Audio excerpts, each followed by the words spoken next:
Okay, this is just a quick review of Sirius XM Canada, and my review is not going to be super positive. A couple things, I'll just be really, really quick because your time is valuable. I would not recommend it. Couple reasons. First of all, last year in 2021, it was $60 for the year, Canadian, plus the $7-8 music royalty fee before tax. And you got all the stations in your car and on your app, plus you got a free Echo Dot, third generation. Now it's $60 just for the music stations, which excludes about 200 other stations. So already they're scaling back. Second thing is there's a lot of commercials, especially on the talk stations. So again, you could get Spotify for about $10 a month and not have commercials, or you could get this for $15 and have commercials. Do the math. Howard Stern, if you could see here, his show and his station, which is 100 and 101, seem to be the flagship station for their channel. And the show is really boring at this point. It's him making fun of JD for being overweight, or him making fun of people for moving to Las Vegas or whatever. It's just really boring, drying. He's 70 years old and he chats with his 70-year-old co-host, and it's just really boring. He has the same celebrities on over and over, and it's just dry, boring, and disinteresting. It's not comedy anymore.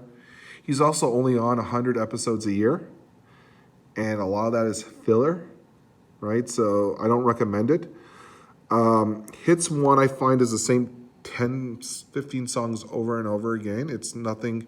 If you want to be exposed to new music, Hits One is not the station for you. I used to like 80s on 8. I don't listen to that anymore. Mad Dog Radio I listen to. Shine On Sports is really good, as are Mad Dog Unleashed at 3 p.m. Mad Dog Russo does take a lot of time off, so that's another issue. Not as bad as Howard, but still pretty bad. And as you're seeing here, right now, there's a commercial on that station, right? So, again, these talk radio stations, you might only have about 40 minutes of content. The rest is commercials. Pandora is not available in Canada, so even though you get Pandora stations on SXM or SiriusXM, you don't get Pandora itself. So you're only getting, like the station when they play the songs they want to play. So Spotify is a better deal for $10 a month as opposed to this, or $15 or $60 a year.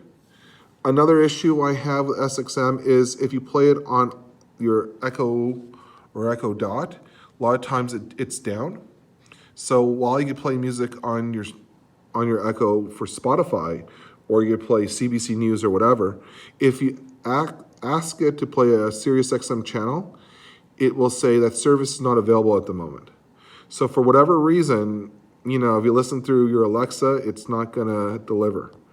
That's going to be a big issue. So again, I don't recommend it. Last year, the deal was $60 plus $7 music royalty fee, but you got a free Echo Dot, third generation, and you got all the channels. Now you get, I believe it's 95 channels, and you get, that's it actually, 95 channels for the same price.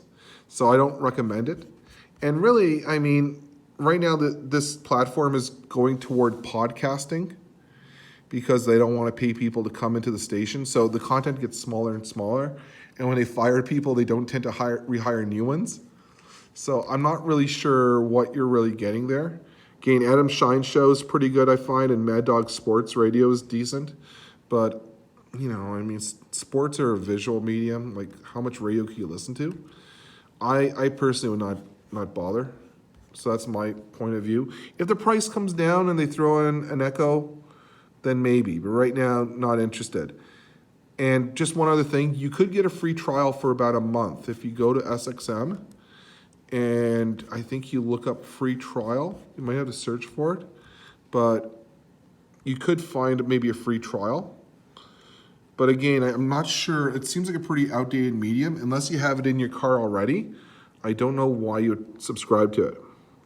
And again, they need more shows. They need more content, and the content they have should be on more often. That's just my piece of advice. Oh, and one last thing, they don't really utilize the visual medium that much.